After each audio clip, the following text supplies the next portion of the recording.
نظر بد کے بارے میں آپ کی خدمت میں 5 باتیں پیش کروں گا۔ پہلی بات، العین حق، رسول اللہ صلی اللہ علیہ وسلم کا فرمان ہے کہ نظر بد یہ برحق ہے، نظر لگ جاتی ہے۔ سب سے پہلے تو یہ بات سمجھنی چاہیے۔ دوسری بات، لو كان سابق القدر لسبقه العین، اگر تقدیر پر سبقت لے جانے والی کوئی چیز ہوتی تو نظر بد ہوتی۔ دوسری حدیث۔ تیسری حدیث کے الفاظ یہ ہیں کہ قیامت کے نزدیک اونٹ اور نوجوان اکثر قبروں میں جائیں گے تو نظر بد کی وجہ سے جائیں گے۔ چوتھی بات، ضروری نہیں کہ نظر لگانے والے دوسرے ہو سکتے ہیں، اپنی بھی انسان کی نظر بچوں کو لگ سکتی ہے۔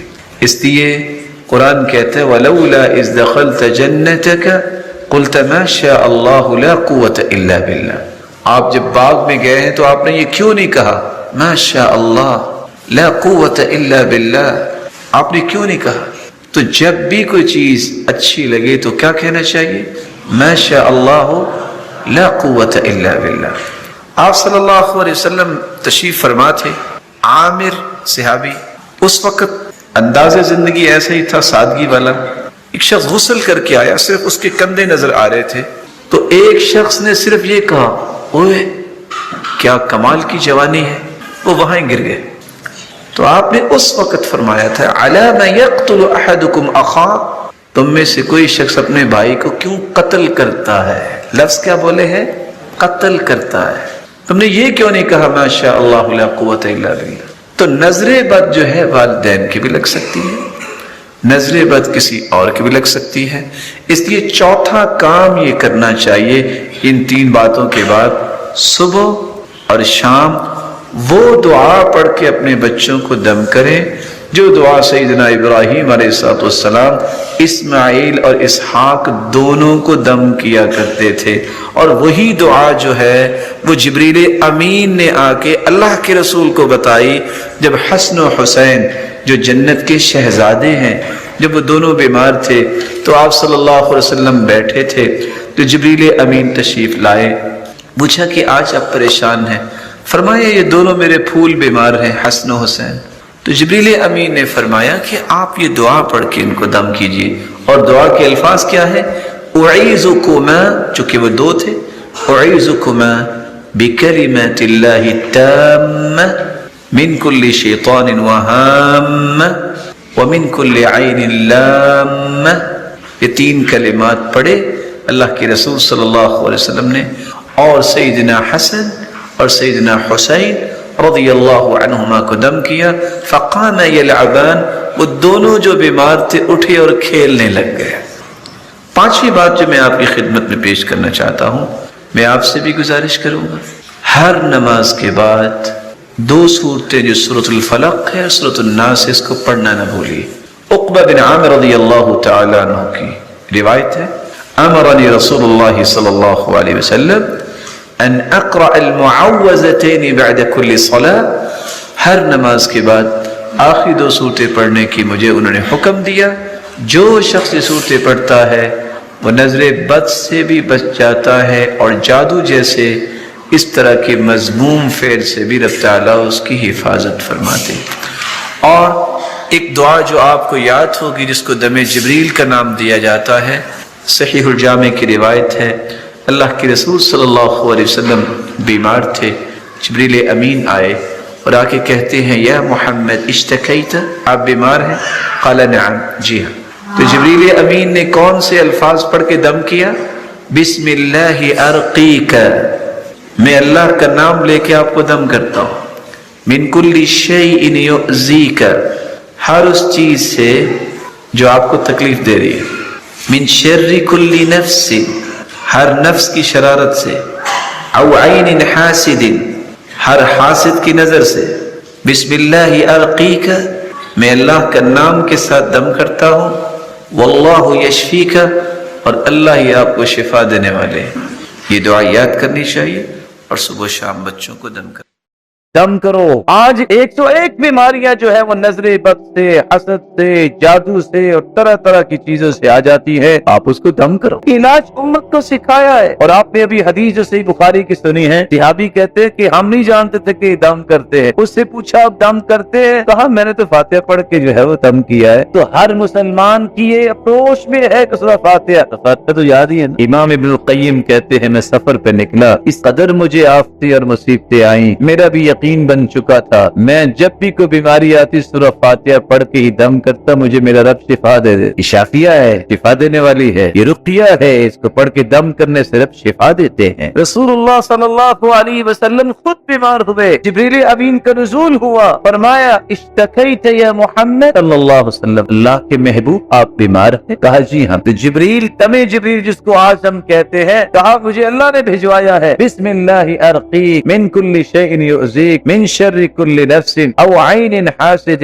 بسم اللہ ارقیک واللہ یشفیک. بسم اللہ ارقیک، جبریل فرماتے ہیں میں اللہ کے نام کے ساتھ آپ کو دم کرتا ہوں. من کل شیء یؤذیک، ہر اس چیز سے جو آپ کو تکلیف دے رہی ہے. من شر کل نفس، ہر جان کی شرارت سے. او عین حاسد، کسی حاسد کی نظر سے اگر آپ کو تکلیف ہو رہی ہے. بسم اللہ ارقیک واللہ یشفیک، اللہ کا نام لے کے میں دم کرتا ہوں، اللہ آپ کو شفا دے دے. اللہ کی رسول صلی اللہ علیہ وسلم نے امت کو سکھا دی. رسول اکرم صلی اللہ علیہ وآلہ وسلم امت کو سکھاتے ہیں کہ آخری 2 سورتیں پڑھ کے دم کیا کرو، بلکہ حکم دیا امرنی رسول اللہ صلی اللہ علیہ وسلم ان اقرأ المعوذتین بعد کل صلاة، ہر نماز کے بعد 2 سورتیں قل اعوذ برب الفلق اور قل اعوذ برب الناس یہ پڑھا کرو. اور سیدہ عائشہ رضی اللہ تعالی عنہ فرماتی ہے کہ یہ صورتیں جب نازل ہوئی پھر جب بھی بیمار ہوتے اللہ کے رسول تو یہ پڑھ کے اپنے آپ کو خود دم کیا کر. اور اگر آپ غور کریں گے تو ان 2 صورتوں کی 11 آیتیں ہیں. کتنی آیتیں؟ آپ صلی اللہ علیہ وسلم کو جب جادو کیا لبید بن عاصم یہودی نے، تو جبریل امین کا نزول ہوا اور انہوں نے آ کے خبر دی اللہ ذل جلال کی طرف سے کہ لبید بن عاصم یہودی نے جادو کیا ہے اور ایک گڑیا بنا کے 11 سوئیاں لگا کے بئر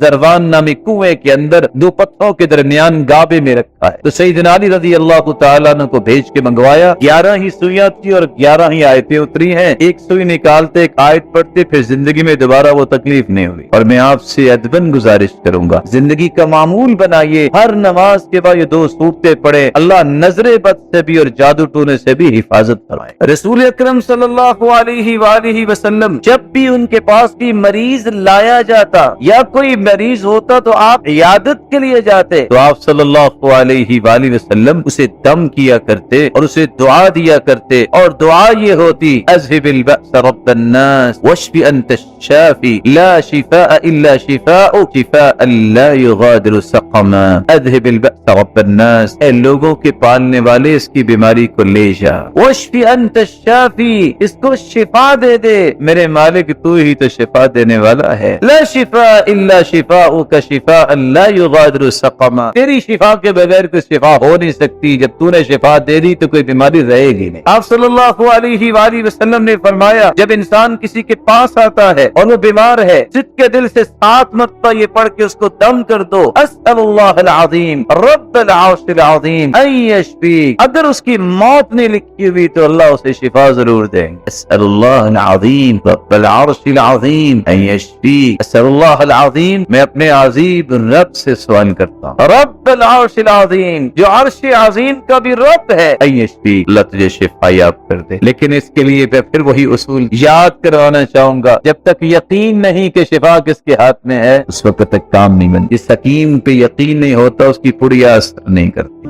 رسول اللہ صلی اللہ علیہ وسلم نے سورۃ الفاتحہ کے بارے میں کتنی خوبصورت باتیں بیان کی. سب سے پہلی بات رسول اللہ صلی اللہ علیہ وسلم نے فرمایا والذی نفسی بیدی، قسم ہے اس ذات کی جس کے ہاتھ میں میری جان ہے، ما انزل فی التوراۃ ولا فی الانجیل ولا فی الزبور ولا فی الفرقان مثلها یعنی القرآن وإنها لسبع من المثانی والقرآن العظیم الذي اعطیته.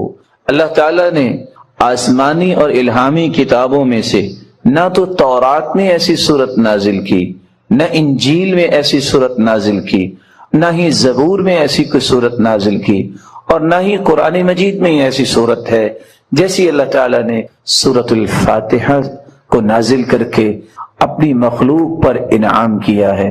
یہ 7 آیتیں بار بار پڑھی جانے والی ہیں۔ یہ ام القرآن بھی ہے، قرآن مجید کی ماں کا درجہ اس کو دیا گیا، ام الکتاب بھی ہے، یہ کتاب کی کتاب اللہ کی ماں کا درجہ دیا گیا اس کو۔ رسول اللہ صلی اللہ علیہ وسلم نے ایک دوسری روایت میں فرمایا کہ سورۃ الفاتحہ یہ ایک بے مثال نور ہے، ایک ایسی روشنی ہے۔ سیدنا عبداللہ ابن عباس رضی اللہ تعالی عنہ بیان کرتے ہیں، بینما جبریل قاعد عند النبی صلی اللہ علیہ وسلم سمع نقیضا من فوقه فرفع رأسه فقال، رسول اللہ صلی اللہ علیہ وسلم کے پاس جبریل امین تشریف فرما تھے، اچانک سے ایک آواز آئی۔ رسول اللہ صلی اللہ علیہ وسلم نے اپنا سر مبارک اٹھایا اور پوچھا یہ آواز کیسی ہے؟ تو جبریل امین نے جواب دیا، هذا باب من السماء فتح اليوم لم يفتح قط الا اليوم، آسمان کا یہ وہ دروازہ کھلا ہے جو آج تک نہیں کھلا تھا۔ فنزل منه ملک، اور اس دروازے سے ایک فرشتہ زمین کی طرف اترا ہے۔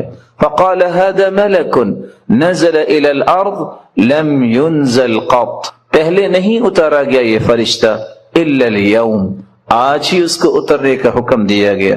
فسلم، اور اس فرشتے نے اتر کر سلام کہا۔ وقال ابشر بنورین، اے اللہ کے محبوب 2 روشنیوں کے لیے، 2 روشنیاں اور 2 نوروں کے ساتھ آپ کو خوشخبری دینے آیا ہوں۔ اوتیتہما لم یؤتہما نبی قط قبلک، ایسے نور جو آپ سے پہلے کسی نبی کو عطا نہیں کیے گئے۔ فاتحۃ الکتاب، ایک سورۃ الفاتحہ ہے، وخواتیم سورۃ البقرہ، اور سورۃ البقرہ کی آخری آیات ہیں۔ لن تقرأ بحرف منہما الا اعطیت، سورۃ البقرہ کی آخری آیتیں اور سورۃ الفاتحہ کا کوئی بھی حرف آپ پڑھیں تو اللہ رب العزت اس ایک ایک حرف کے بدلے عطائیں کرتے ہیں۔ اور یہ روایت صحیح ترجمے میں موجود، بلکہ رسول اللہ صلی اللہ علیہ وسلم نے اس سورت کی عظمت کو بیان کرتے ہوئے صحابہ کرام کو کتنی خوبصورت بات سمجھائی۔ صحیح بخاری کا وہ واقعہ کتنا مشہور ہے کہ جب صحابہ کرام بنی سلیم کے قبیلے میں پہنچے، جب پتہ چلا، ایک آنے والی عورت نے بتایا کہ ہمارے قبیلے کے سردار کو بچھو نے کاٹ لیا ہے، کیا آپ کے پاس کوئی ایسا شخص ہے جو شخص دم کر سکتا ہو؟ تو رسول اللہ صلی اللہ علیہ وسلم کے ایک صحابی جنہوں نے صرف سورۃ الفاتحہ تلاوت کی اور اس کو دم کر دیا، رسول اللہ صلی اللہ علیہ وسلم کے اس صحابی نے اس سورۃ الفاتحہ کو پڑھنے کے بعد جب دم کیا تو وہ شخص ایسی شفا کی طرف چلا گیا، وَكَأَنَّمَا نُشِطَ مِنْ عِقَالٍ، جیسے کوئی گرہ باندھی ہو کھول دی جائے۔ رسول اللہ صلی اللہ علیہ وسلم کے صحابہ نے کہا جب تک اللہ کے رسول سے بات نہ ہو جائے تو یہ انہوں نے جو 30 بکریاں بطور عوض اس کے دیا ہے، ہم اس وقت تک کوئی بات نہیں کریں گے۔ جب رسول اللہ صلی اللہ علیہ وسلم کو یہ بات پہنچی، آپ نے فرمایا وَمَا كَانَ يُدْرِي أَنَّهَا رُقْيَ اقْسِمُوا وَاضْرِبُوا لِي بِسَهْمٍ، آپ کو پتہ نہیں اللہ تعالیٰ نے اس سورت کو شفا بنا کے، اس سورت کو دم بنا کے نازل کیا ہے۔ اور یہی بات ابن القیم رحمۃ اللہ علیہ نقل کرتے ہیں کہ میں نے کتنے سفر کیے اور جب بھی میں بیمار ہوا تو میں نے اللہ کے پیارے پیغمبر کی اس بات پہ یقین کر کے دوائی نہیں لی بلکہ سورۃ الفاتحہ پڑھتا اور میں دم کر لیتا اپنے آپ کو، اللہ رب العزت مجھے شفا یاب کر دیتے۔ سورۃ الفاتحہ یہ عظیم ترین سورت ہے۔ رسول اللہ صلی اللہ علیہ وسلم کے صحابی سیدنا ابو سعید بن معلہ بیان کرتے ہیں، مر بی النبی صلی اللہ علیہ وسلم وانا اصلی، اللہ کے رسول صلی اللہ علیہ وسلم میرے پاس سے گزرے، میں نماز پڑھ رہا تھا، مجھے انہوں نے آواز دی، میں نے سلام پھیرا اور سلام پھیرنے کے بعد اللہ کے رسول صلی اللہ علیہ وسلم کی خدمت اقدس میں حاضر ہوا۔ آپ نے فرمایا میں نے آپ کو آواز دی، الم یقل اللہ یا ایھا الذین آمنوا استجیبوا للہ وللرسول، آپ نے اللہ کا یہ کلام نہیں سنا کہ جب اللہ اور اس کے رسول کی بات ہو تو اس بات کو فوراً مانو، لبیک کہو۔ کہا اللہ کے رسول صلی اللہ علیہ وسلم میں نماز پڑھ رہا تھا۔ پھر اللہ کے رسول صلی اللہ علیہ وسلم نے فرمایا الا اعلمک اعظم سورۃ فی القرآن قبل ان اخرج، کیا میں تمہیں قرآن مجید کی سب سے عظیم سورت نہ سکھا دوں اس سے پہلے کہ تم مسجد سے نکل جاؤ، اپنے گھر کو لوٹ جاؤ؟ میں نے کہا کیوں نہیں؟ تو رسول اللہ صلی اللہ علیہ وسلم نے جو سورت سکھائی، جو قرآن مجید کی عظیم ترین سورت ہے، وہ سورۃ الفاتحہ کی تعلیم دی۔ یہی وجہ ہے رسول اللہ صلی اللہ علیہ وسلم نے یہ فیصلہ سنا دیا، کاش اس فیصلے کو بھی امت مان لے، لا صلاۃ لمن لم یقرأ بفاتحۃ الکتاب، جو شخص نماز کے اندر سورۃ الفاتحہ نہیں پڑھتا اس کی نماز نہیں ہوتی، جیسا کہ صحیح بخاری کی روایت ہے۔ اور صحابی تو بیان کرتے ہیں، عبادہ بن صامت رضی اللہ تعالی عنہ کہ فجر کی نماز ہم نے پڑھی اللہ کے رسول صلی اللہ علیہ وسلم کے پیچھے، جب رسول اللہ صلی اللہ علیہ وسلم قرآن کی تلاوت کر رہے تھے، فثقلت علیہ القراءۃ، قرات آپ پہ بوجھل ہوئی، رسول اللہ صلی اللہ علیہ وسلم نے سلام پھیرا اور سوال کیا لعلکم تقرؤون خلف امامکم، کیا تم امام کے پیچھے بھی پڑھتے ہو؟ تو صحابہ کرام نے کہا جی ہاں۔ تو رسول اللہ صلی اللہ علیہ وسلم نے فرمایا لا تقرؤوا لا تفعلوا كما فی روایت اخرى، دوسری روایت کے الفاظ ہیں لا تفعلوا الا بفاتحۃ الکتاب، امام کے پیچھے کھڑے ہو کر تم صرف سورۃ الفاتحہ پڑھا کرو، فإنہ لا صلاة لمن لم يقرأ بها، کیونکہ سورۃ الفاتحہ پڑھنے کے بغیر نماز نہیں ہوتی۔ یہ ایسی خوبصورت اور ایسی مبارک صورت ہے جو اللہ اور اس کی مخلوق کے درمیان مکالمے کا ایک خوبصورت جوہر ہے، ایسا گوہر ہے، انسان الحمدللہ رب العالمین کہتا ہے تو اللہ رب العزت فرماتے ہیں حمیدنی عبدی، میرے بندے نے میری حمد و توصیف بیان کی۔ جب بندہ مومن الرحمن الرحیم کہتا ہے تو اللہ رب العزت فرماتے ہیں اثنى علی عبدی، میرے بندے نے میری تعریف کی ہے۔ جب بندہ مومن یہ کہتا ہے مالک یوم الدین تو اللہ رب العزت فرماتے ہیں مجدنی عبدی، میرے بندے نے میری بزرگی بیان کی ہے۔ جب انسان بندہ مومن یہ کہتا ہے ایاک نعبد و ایاک نستعین تو اللہ رب العزت فرماتے ہیں ھذا بینی و بین عبدی ولعبدی ما سأل، یہ میرے اور میرے بندے کے درمیان ہے، جو کچھ بھی میرا بندہ مانگے گا میں اسے عطا کروں گا۔ تو اللہ رب العزت کے ساتھ ہم کلام ہونے کا یہ خوبصورت ذریعہ ہے۔ تو آئیے اس سورت کی طرف چلتے ہیں اور اس کے معنی کو سمجھنے کی کوشش کرتے ہیں۔ بسم اللہ الرحمن الرحیم، الحمد للہ رب العالمین، الحمد تمام تعریفیں، للہ اللہ کے لیے ہیں، رب العالمین جو تمام جہانوں کا رب ہے، الرحمن الرحیم جو بہت مہربان ہے، الرحیم نہایت رحم کرنے والا ہے، مالک یوم الدین مالک ہے یوم الدین بدلے کے دن کا، جزا کے دن کا، ایاک نعبد و ایاک نستعین، ایاک نعبد ہم عبادت کرتے ہیں صرف تیری ہی، و ایاک نستعین اور ہم مدد چاہتے ہیں صرف تیری ہی اے اللہ۔ اہدنا الصراط المستقیم، ہدایت دے ہمیں، الصراط المستقیم سیدھے راستے کی، صراط الذین انعمت علیہم راستہ ان کا جن پر تو نے انعام کیا، غیر المغضوب علیہم نہ کہ ان کا راستہ جن پر غضب کیا گیا، ولا الضالین اور نہ ان کا راستہ جو گمراہ ہوئے۔ رسول اللہ صلی اللہ علیہ وسلم کے فرامین کی روشنی میں اس سورت کی 5 باتیں ہمیں یاد رکھنی چاہیے۔ جب رسول اللہ صلی اللہ علیہ وسلم نے فرما دیا کہ سورۃ الفاتحہ کے بغیر نماز نہیں ہوتی، تو بندہ مومن کو یہ یقین کر لینا چاہیے، آپ کو 10 دلائل کوئی پیش کر دے، آپ کو 10 کو دلائل پیش کر دے، جب تک سورۃ الفاتحہ آپ نہیں پڑھ لیتے کبھی بھی اس بات پہ اطمینان نہ کیجیے گا کہ میری نماز مکمل ہوئی ہے یا نہیں۔ مکمل اس وقت ہوگی جب سورۃ الفاتحہ کی تلاوت کی جائے گی۔ رسول اللہ صلی اللہ علیہ وسلم کے فرامین کی روشنی میں دوسرا پیغام میرے اور آپ کے لیے یہ ہے کہ یہ سورت شفا ہے، یہ سورت دم ہے۔ اپنے آپ کو بھی اور اپنی اولاد کو بھی دم کیا کرے، اور اس کے لیے سورۃ الفاتحہ سے بڑھ کر کوئی نسخہ کیمیا، کوئی تریاق نہیں۔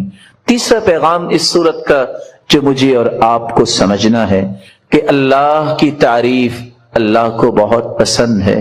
یہی وجہ ہے عبداللہ ابن عباس رضی اللہ تعالی عنہ فرمایا کرتے تھے، الحمدللہ ہر شکر کرنے والے کی زبان کا یہ وطیرہ ہے۔ الحمدللہ سب سے پہلے آدم علیہ السلام نے جو کلمہ اللہ نے جب انہیں پیدا کیا، روح ڈالی، تو سب سے پہلا کلمہ جو ان کی زبان پہ آیا وہ الحمدللہ تھا۔ نوح علیہ السلام نے بھی کہا فَقُلِ الْحَمْدُ لِلَّهِ الَّذِي نَجَّانَا مِنَ الْقَوْمِ الظَّالِمِينَ، اور ابراہیم علیہ السلام نے بھی یہی کہا الحمدللہ الذی وہب لی علی الکبر اسماعیل و اسحاق، اور داؤد اور سلیمان علیہم السلام کے قصے میں بھی یہی بات ملتی ہے، وقال الحمدللہ الذی فضلنا علی کثیر من عباده المؤمنین، اور اللہ رب العزت نے اپنے پیغمبر سے بھی مخاطب ہو کر فرمایا وقل الحمدللہ الذی لم يتخذ ولدا، اور اللہ رب العزت نے قرآن مجید میں اس بات کا تذکرہ کیا کہ جنتیوں کی زبان پہ بھی اگر کوئی بات ہوگی تو وہ یہی ہوگی الحمدللہ الذی اذهب عنا الحزن، اور وآخر دعواہم ان الحمدللہ رب العالمین۔ اور حدیث یہ بتاتی ہے اول من یدعى الى الجنہ الحمادون، سب سے پہلے اگر جنت کی طرف کسی کو آواز دی جائے گی، بلایا جائے گا، تو وہ لوگ ہوں گے الحمادون جو اللہ کی تعریفیں کرنے والے ہیں۔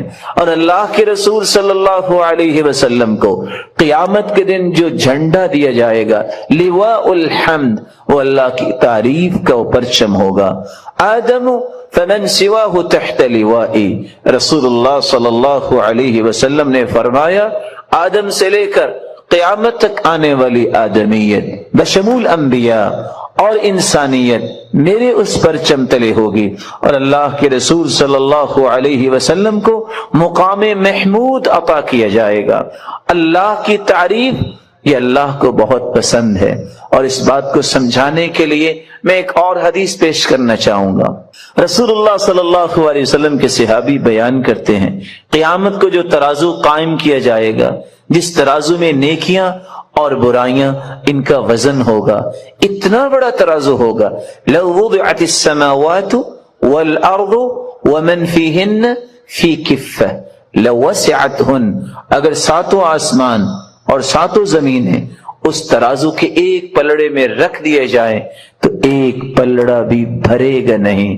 لیکن اللہ کی تعریف کا کلمہ صحیح مسلم کی روایت کی روشنی میں والحمدللہ تملأ المیزان، جو اللہ کے فیصلوں پر خوش ہو کر اللہ کی تعریف کرتے ہوئے یہ کلمہ اپنی زبان پہ لے آتا ہے الحمدللہ، تو اس مبارک کلمے کی وجہ سے قیامت کے دن میزان کے دونوں پلڑے نیکیوں سے بھر جائیں گے، جبکہ ایک پلڑا 14 کے 14 طبق رکھ دینے سے بھی بھرے گا نہیں۔ اللہ رب العزت ہمیں اللہ کی کثرت سے تعریف کرنے اور اس کے ذکر کرنے کی توفیق عطا فرمائے۔ چوتھی نصیحت اور چوتھا پیغام اس سورت کا یہ ہے کہ ہم نماز کی ہر رکعت میں جب یہ کہتے ہیں ایاک نعبد و ایاک نستعین، اللہ تیری ہی عبادت کرتے ہیں اور مدد بھی تجھ ہی سے مانگتے ہیں، تو پھر کسی بندہ مومن کو اس بات کو بھلانا نہیں چاہیے. وہ زندگی کے ہر حصے میں یہی کہے میرا رکوع، میرا قیام، میرا سجدہ، میری دعا، میری نظر و نیاز اور میرا توکل، میری انابت، میرا رجوع، ہر وہ چیز جو عبادت بن سکتی ہے وہ صرف ایک اللہ کے لیے ہے. اس کو بھلائے نہیں، اور مدد مانگتے وقت بھی اس حدیث کو بھی نہ بھلائے اور اس اقرار کو بھی نہ بھلائے. فَإِذَا اسْتَعَنْتَ فَاسْتَعِنْ بِاللَّهِ، جب بھی تم مدد طلب کرو تو اللہ سے مدد طلب کیا کرو. پانچواں پیغام جو بالکل بھلانے والا نہیں، اور یہ بہت خوبصورت پیغام ہے اس سورت کا، کہ جب ہم مانگتے اللہ تعالیٰ سے یہ ہیں کہ اللہ ہمیں صراط مستقیم نصیب فرما، اور یہ وہ صراط مستقیم ہے جو اللہ تعالیٰ نے اپنے انعام یافتہ لوگوں کو عطا کیا. اور انعام پانے والے لوگ کون ہیں؟ اولئک الذین انعم اللہ علیہم من النبیین والصدیقین والشہداء والصالحین. وہ انبیاء کا راستہ ہم مانگتے ہیں، صدیقین کا راستہ مانگتے ہیں، شہداء کا راستہ مانگتے ہیں، صالحین کا راستہ مانگتے ہیں. وحسن اولئک رفیقا، ان سے بڑھ کے خوبصورت رفاقت کس کی ہو سکتی ہے؟ زندگی کے اندر اللہ کی رحمت سے کبھی مایوس نہ ہو. جب بادل زیادہ کالے ہو جائیں، گھٹائیں چھا جائیں، تو پھر بارش بڑی خوبصورت برستی. چھوٹے چھوٹے بادل زیادہ بارش نہیں برساتے. اللہ عز و جلال کسی کو آزماتے نہیں ہے. یہ معمولی سی ایک تکلیف ہوتی ہے کہ صبر کرتا ہے کہ نہیں کرتا. اس طرح یحییٰ علیہ السلام کو گھسیٹ کے یہودی اپنے ڈیرے پہ لا کے ذبح کر دیتے ہیں. میں اور آپ سیدنا یحییٰ سے زیادہ عزت والے ہیں. کون ہیں آپ؟ پچھلی قوموں کے کھڑے کھڑے انسانوں کے سر پہ آرا رکھ کے چیر کے تو ٹکڑے کر دیتے تھے. ہمیں کیا تکلیف ہو رہی ہے؟ اللہ کا شکر ادا کرنا چاہیے. اور قرآن کہتا ہے کہ اللہ عز و جلال فرماتے ہیں ما يفعل اللہ بعذابکم ان شکرتم وآمنتم وکان اللہ شاکرا علیما. اگر تم شکر کرو تو اللہ نے تمہیں عذاب کیوں دینا ہے؟ اس کا مطلب یہ نکلا کہ شکر سے عذاب ٹلتا ہے. اور میں راز ایک اور آپ کے سامنے رکھ دوں، اگر مجھے اور آپ کو یہ راز سنبھالنا آ جائے تو اللہ میرا اور آپ کا بھرم اور عزت ساری زندگی سنبھالے. انا عند ظن عبدی بی ان خیرا فخیر وان شرا فشر. اللہ عز و جلال فرماتے ہیں میں اپنے بندے کے گمان کے مطابق فیصلے کرتا ہوں. اگر میرے بارے میں حسن ظن ہو تو میں فیصلہ بھی اچھا ہی کرتا ہوں، اور اگر میرے بارے میں گمان برا ہو تو میں اس کے گمان کا بدلہ ہی اسے دیتا ہوں. انا مع عبدی اذا ذکرنی وتحرکت بی شفتاه. میں تو اپنے بندے کے ساتھ ہوتا ہوں علم و قدرت کے ساتھ. میرے بندے کے ہونٹ جب حرکت کرتے ہیں، حرکت بعد میں ہوتی ہے، میری رحمت کا نزول پہلے ہو چکا ہوتا ہے. اس لیے آپ اپنے دلوں سے پوچھیے آپ کا رب کے بارے میں ذہن کیا ہے، گمان کیا ہے. آج ذہن کیا بنا ہوا ہے؟ بس اگلے 6 مہینے ہم ہیں، پھر گئے، پوری زندگی ہم نے تو آنا ہی نہیں. اور کوئی بادشاہ ایسے بھی ہیں کہ بادشاہ ہوتا ہے نا، وہ کہہ بھی دیتے ہیں بس جی اب یہاں کس نے رہنا ہے، سارے گئے، مر جائیں گے اگر رہیں گے، کوئی نہیں مرے گا. اللہ عز و جلال چاہتے ہیں تم نے بیویوں کی بہت خدمت کر لی، بچوں کی، اور والدین سے بھی مل لو، کچھ ان کی خدمت کر کے بھی نیکیاں کما لو. اکیلے رہ کے عیاشی تو کر لی ہے اور عبادتیں بھی کی ہیں.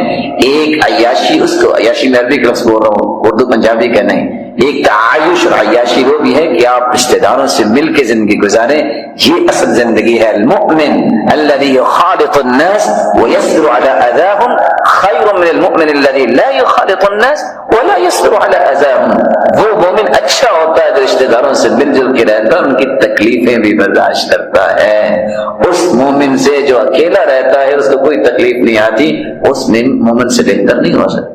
رحمت کا جب میں مطالبہ کرتا ہوں اللہ تعالیٰ سے، آئیے اپنی بات کی طرف، تو میں اسلام اور ایمان کے ساتھ ساتھ میں اللہ عز و جلال سے رزق بھی مانگتا ہوں. قُلْ لَوْ أَنْتُمْ تَمْلِكُونَ خَزَائِنَ رَحْمَةِ رَبِّي إِذًا لَأَمْسَكْتُمْ خَشْيَةَ الْإِنفَاقِ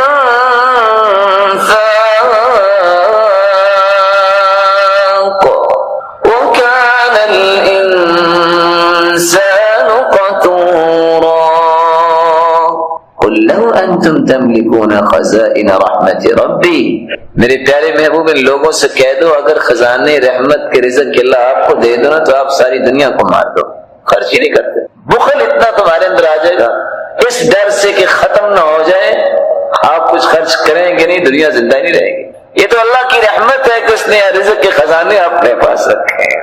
وَأَيُّ دَاءٍ أَدْوَى مِنَ الْبُخْلِ، بخل سے بڑھ کے دنیا میں کوئی بیماری اتری نہیں۔ بخل اتنا آ گیا ہے، صلاحیت کا بخل، کسی بندے کے پاس صلاحیت ہے وہ دین کے لیے خرچ نہیں کرتا۔ مال کا بخل، مشورے کا بخل، نہ جانے کتنے کتنے زاویے ہیں جس میں ہم بخل کرتے ہیں۔ اور حالت کیا ہے، ہم چونکہ کوئی زیادہ پڑھے لکھے لوگ نہیں ہیں، ہمارے پاس کبھی لوگ آ جاتے ہیں دعا کر دیں، نقصان بڑا ہو گیا۔ تو مجھے ایک واقعہ نے بہت سبق دیا۔ ایک شخص نے آ کے کہہ دیا جی بہت نقصان ہو گیا، دعا کیجیے۔ میرا خیال ہے آپ بھی الحمدللہ مجھ سے زیادہ ایمان والے ہیں، اگر آپ کو بھی کوئی بیچارہ مسلمان کہے تو آپ کے دل میں بھی نرمی آئے گی۔ تو مجھے خیر بڑا پریشانی کا سامنا ہوا کہ بندہ مجھے نیک لگتا ہے، اس نے نماز پڑھی ہے پہلی سب نے، تو پتہ نہیں اس کا کیا نقصان ہو گیا۔ تو میں نے ویسے تو کبھی ضرورت نہیں سمجھی کسی کے معاملات میں دخل دینا، لیکن میں نے پوچھ لیا کتنا کو نقصان ہوا ہے؟ کہتے جی 35 لاکھ کا نقصان ہوا۔ تو میں تھوڑا سا اور پریشان ہو گیا کیونکہ 35 لاکھ اٹ مینس کہ 35 لاکھ ہے، خاصی ایک اماؤنٹ۔ میرے دل میں آیا کہ اس کے لیے تو بہت زیادہ دعا کرنی چاہیے، لیکن ساتھ اس نے جب وہ کلیریفیکیشن دی، میں نے کہا جی کیسے اتنا زیادہ اچانک سے نقصان ہو؟ کہتے جی کیا بتاؤں، پچھلے سال 1,85,00,000 روپیہ جو ہے پروفٹ ہوا تھا، اس سال صرف 1.5 کروڑ پروفٹ ہوا۔ لا الہ الا اللہ۔ میری پریشانی ریزالو تو ہوگی، یعنی اس بیچارے کو یہ پریشانی ہے کہ میری پروفٹ کی ریشو کم ہوئی ہے، اور کتنے لوگ ہیں جن کے پاس کھانے کے لیے کھانا نہیں، کتنے لوگ ہیں جو آج آپ یوٹیوب پہ جائیں وہ کنکریاں بچے کھا رہے ہیں، کتنے لوگ ہیں جو ہیں وہ گھر کا سامان پھینک کے چل جاتے ہیں وہاں سے رزق تلاش کر۔ اس لیے سیدنا علی رضی اللہ تعالیٰ نے کہا تھا دنیا میں پریشانی کا واحد ایک دور کرنے کا حل یہ کہ زندگی کو ضرورت سمجھ کے گزارو، خواہش سمجھ کے نہ گزارو۔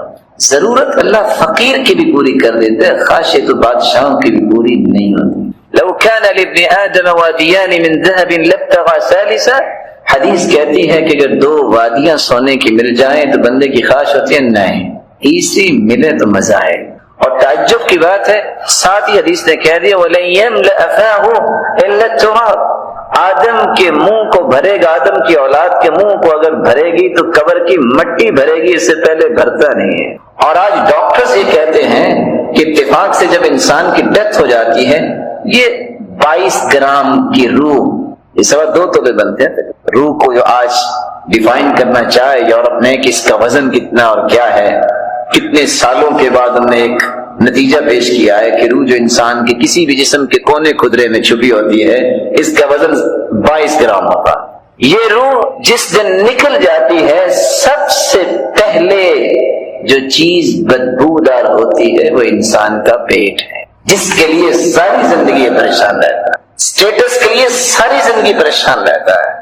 اور بعض لوگوں کے پاس اتنا مال ہوتا ہے کہ یقین مانیے، اور حدیث میں آتا ہے جس کے پاس صبح کا کھانا میں یغدیہ و میں یعشی، صبح کا کھانا اور شام کا کھانا ہو، یعنی 2 ٹائم کا جس کے پاس کھانا ہو اور وہ بیمار نہیں، فکأنما حیزت لہ الدنیا بحذافیرہا، اللہ نے پوری دنیا کی نعمتیں اس کی جھولی میں ڈال دی ہیں۔ صبح شام کا کھانا اور بیماری نہیں اور ساری دنیا کی نعمتیں اس کے پاس آ گئی ہیں، تو جس کے پاس اگلے 100 سال کا کھانا ہو اور وہ روتا رہے، اس بیچارے کی قسمت میں پھر رونا لکھا ہے، کیا کہہ سکتے ہیں۔ رسول اللہ صلی اللہ علیہ وسلم نے فرمایا تھا انفق علیک، حدیث قدسی ہے، اللہ عز و جلال فرماتے ہیں میرے بندے تو خرچ کرنا میری راہ میں تجھ پہ کروں گا۔ اب یہ بندے اور رب کا مقابلہ ہے، کون جیتے گا؟ کون جیتے گا؟ اللہ عز و جلال جیتیں گے۔ یہ کیسے ہو سکتا ہے کہ بندہ زیادہ خرچ کر سکے اللہ اتنا نہ دے؟ وَمَا أَنفَقْتُم مِّن شَيْءٍ فَهُوَ يُخْلِفُهُ، آج ایک باپ بیٹے کو کہتے ہیں خرچ کرو جتنے چاہیے میں آپ کو دیتا ہوں، ایک طرف اللہ کہہ رہے ہیں کرو خرچ۔ اس لیے بلال سے کہتے ہیں انفق ولا تخش من ذی العرش اقلالا، بلال خرچ کرو، اللہ کے خزانوں کے ختم ہونے کا خوف تجھے نہیں ہونا چاہیے۔ اور سیدہ ام سلمہ سے کہا تھا لا توعی فیوعی اللہ علیک، گن کے نہ دیا کرو اللہ بھی گن کے دیں گے۔ یہ حدیث سے پتہ نہیں کیوں میں اور آپ اور امام زہری کی بات سن کے اور پڑھ کے پریشانی ہو جاتی ہے۔ وہ کہا کرتے تھے الدینار عندی کبعرہ، درم و دینار میرے نزدیک صرف اتنے ہیں جتنا فضلہ ہوتا ہے جانور کا، اس سے زیادہ میرے سامنے اس کی قیمت ہی نہیں. لیکن آج مال تو بنا تھا انسان کی خدمت کے لیے، لیکن بیچارہ انسان اس کا خادم بن گیا. خدمتیں بدلہ نہیں کرتے، ہمیشہ بیویاں ہی خدمت کرتی ہیں خامدوں کی. جو خامد تعاون کرے وہ تو سنت ہے، لیکن وہ تعاون سے بڑھ کے خدمت تک پہنچ جائے اور وہ کام جو عورت نے کرنے ہیں اس کے لیے ایک بڑا سا پولائٹ لفظ بولتے ہیں لوگ، کیا کہتے ہیں اس کو؟ اچھا انڈرسٹینڈنگ، رن مرید نہیں، ماشاءاللہ. تعاون میں حرج کوئی نہیں ہے، لیکن ہر ایک کی ایک ذمہ داری ہے، اس کو پوری کرنی چاہیے. رسول اللہ صلی اللہ علیہ وآلہ وسلم نے اس لیے صحابہ کرام کو اللہ عز و جلال پہ توکل سکھایا. پتہ نہیں یہ قصہ مجھے کتنا پیارا لگتا ہے اور میں بار بار ہی شیئر کرتا ہوں کہ قرآن نے صرف ایک لفظ بول دیا وَكَانَ أَبُوهُمَا صَالِحًا. بندہ نیک تھا، فوت ہو گیا، 2 بچے اس کے، 2 بچے ہیں اور خزانہ اس نے دیوار کے نیچے دبایا ہے. میرے رب کو اپنے پیارے بندوں کے فیوچر پلاننگ کا خود سے فیصلہ کرنا ہوتا ہے. کتنی اللہ کو محبت ہے کہ میرے بندے ضائع نہ ہو جائیں. ہم کہتے ہیں بچوں کا پتہ نہیں کیا بنے گا، کیا بنے گا، زیادہ سے زیادہ قبر بنے گی، وہ میری اور آپ کی بھی بننی. 1 ارب نیک لوگ جمع ہو جائیں صحابی نہیں بن سکتا. 1 ارب صحابی جمع ہو جائیں نبوت کا درجہ نہیں پا سکتے. اور قرآن کیا کہہ رہا ہے؟ وَكَانَ أَبُوهُمَا صَالِحًا. باپ نیک تھا، جب دیوار گر گئی تو اللہ نے ایک نہیں 2 پیغمبروں کو، موسیٰ اور خضر علیہم الصلاۃ والسلام، ان دونوں نبیوں کو آرڈر دیا جاؤ میرے اس پیارے بندے کی اولاد کا خزانہ ظاہر ہو گیا تو ضائع ہو جائے گا، دیوار تم بناؤ، مزدور بن گئے. پلاننگ کی اللہ تعالیٰ نے. اور ابن کثیر لکھتے ہیں کہ موسیٰ علیہ السلام جب وہ چھڑاتے قوت تو تھی، وہ ایک لگا بیٹھے اس کو اور وہ بندہ مر گیا. بندہ تو مر گیا، وہاں سے پھر دوڑنا پڑا. جب وہ مدین پہنچے تو ان کے پاؤں میں جوتی بھی نہیں تھی، پاؤں میں جوتی، بھوک بھی تھی، کوئی جگہ بھی نہیں چلنے کی. ایک لفظ بولا جاتا ہے جاب لیس، صرف اس کے پاس نوکری نہیں ہے. موسیٰ علیہ السلام کے بارے میں آپ کیا کہیں گے؟ نہ بیوی ہے، نہ بچے ہے، نہ گھر ہے، نہ کھانا ہے، بھوک ہے اور پاؤں میں جوتی نہیں. اللہ تعالیٰ نے کیا کہا؟ فَسَقَى لَهُمَا ثُمَّ تَوَلَّى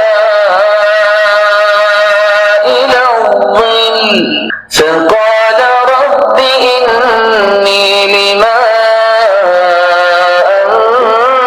أَنزَلْتَ إِلَيَّ مِنْ خَيْرٍ فَقِيرٌ. 2 بچیوں کو دیکھا کہ اپنے جانوروں کو پانی نہیں پلا رہی، باقی سب لوگ پانی پلا کے چلے گئے. پوچھا بیٹا کیا ہے؟ کہا ہم سے پتھر اٹھایا نہیں جاتا. آگے بڑھے، صلاحیت کو نیکی کرے استعمال کی، پتھر ہٹایا، پانی پلایا. واپس پاؤں جب جلے توڑ کے درخت کی طرف آئے، چھاؤں میں کھڑے ہو کے ایک دعا کر دی، ربی انی لما انزلت الی من خیر فقیر. اللہ میں فقیر ہوں تیری رحمت.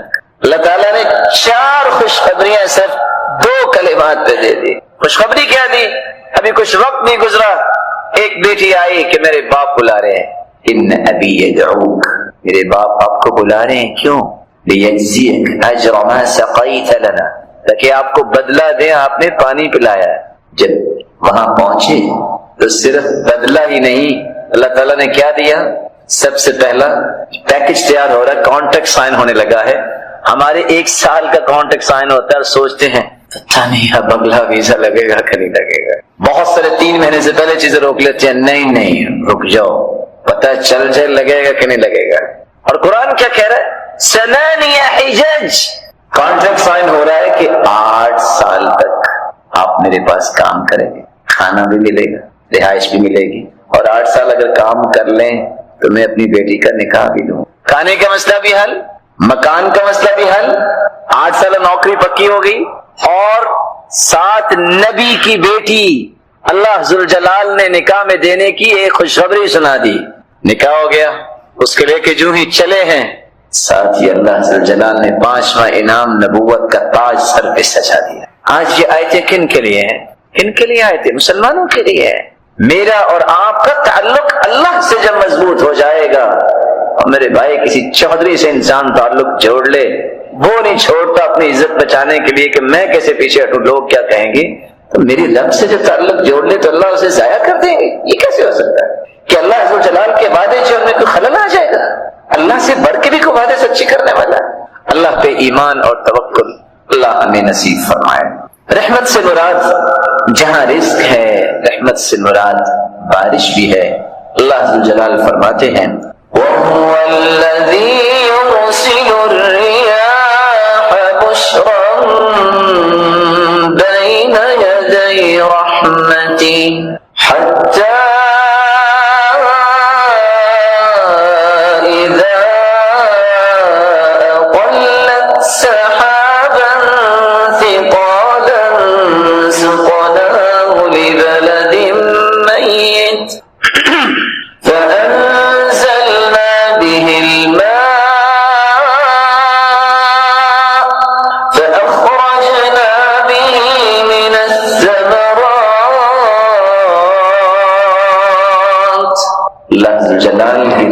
نازل کرتے ہیں وَهُوَ الَّذِي يُنَزِّلُ الْغَيْثَ، اللہ عز و جلال بارش کو نازل کرتے ہیں، وَيَنشُرُ رَحْمَتَهُ، اور اپنی اس رحمت کو دنیا میں پھیلا دیتے ہیں۔ ہریالی جب آتی ہے لوگوں کے چہروں پہ بھی شادابی آ جاتی ہے، تازگی آ جاتی ہے۔ تو میں اور آپ جب اللہ تعالیٰ سے رحمت مانگتے ہیں تو اسلام بھی مانگتے ہیں، ایمان بھی مانگتے ہیں، رزق کی فراوانی بھی مانگتے ہیں اور بارشیں بھی مانگتے ہیں، اور وہاں ہم ہر قسم کی آزمائش سے حفاظت بھی مانگتے ہیں۔ قُلْ أَفَرَأَيْتُم مَّا تَدْعُونَ مِن دُونِ اللَّهِ إِنْ أَرَادَنِيَ اللَّهُ بِضُرٍّ هَلْ هُنَّ كَاشِفَاتُ ضُرِّهِ أَوْ أَرَادَنِي بِرَحْمَةٍ هَلْ هُنَّ مُمْسِكَاتُ رحمتي قل حسبي الله عليه فليتوكل المتوكلون۔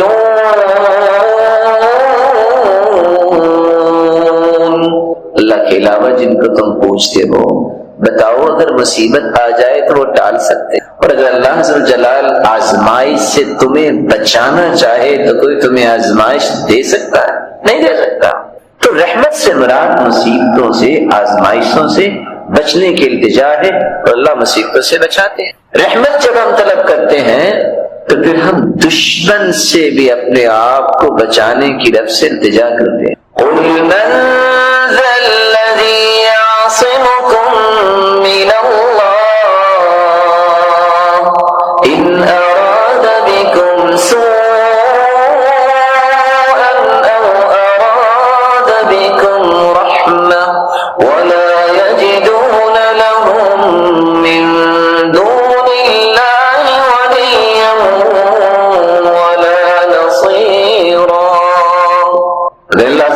دشمن سے تجھے پریشان کروانا چاہیں تو تم بچ سکتے ہو، اور اگر دشمن سے تمہیں بچانا چاہے، دشمن کی ضرورت کیا ہے کہ تمہارا کوئی نقصان کر دے، لیکن یاد رکھنا اللہ کے علاوہ کوئی بھی تمہارا کارساز اور ولی نہیں بن سکتا۔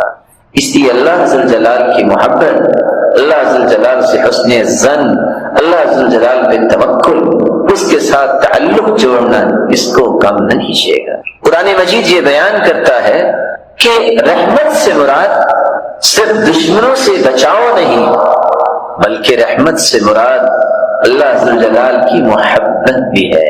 اللہ عز و جلال کی وہ خصوصی محبت ہے جس سے انسان کی زندگی میں لذت آتی ہے، اس کو پریشانیاں کبھی پریشان نہیں کرتی، بڑے سکون سے اپنی زندگی گزارتا ہے۔ آپ نے بعض لوگوں کو دیکھا ہوگا ان کے پاس کچھ نہیں ہوتا، لیکن ان کے چہرے پہ اتنی مسکراہٹ ہوتی ہے کہ پریشان لوگ بھی ان سے ملاقات کر کے پریشانی ختم کر بیٹھتے ہیں۔ یہ ان کے دل میں ایک خاص قسم کی اللہ تعالیٰ نے رحمت ڈالی ہوتی ہے۔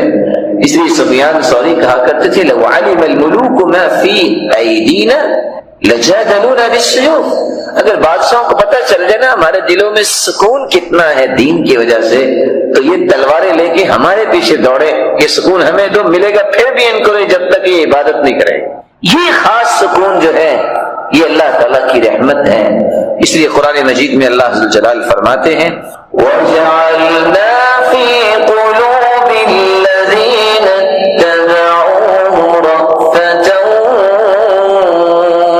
وَرَحْمَةً، جنہوں نے اتباع کی، جنہوں نے پیروی کی، اللہ کے احکامات مانے، اللہ نے خاص قسم کا سکون ان کے دل میں رکھ دیا ہوتا ہے، خاص قسم کی تسلی، خاص قسم کی خوشی جو ہے اللہ تعالیٰ نے ان کے دل میں رکھی ہوتی ہے، مطمئن رہتے ہیں، ان کو پریشانی ٹینشن ہوتی نہیں ہے۔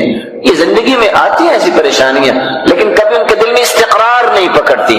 امام غزالی کہا کرتے تھے پریشان ہونا یہ تو انسانی فطرت، انبیاء کو بھی پریشانی آئی، لیکن پریشان رہنا یہ بے ایمان ہونے کی نشانی ہے۔ بھلا کیوں؟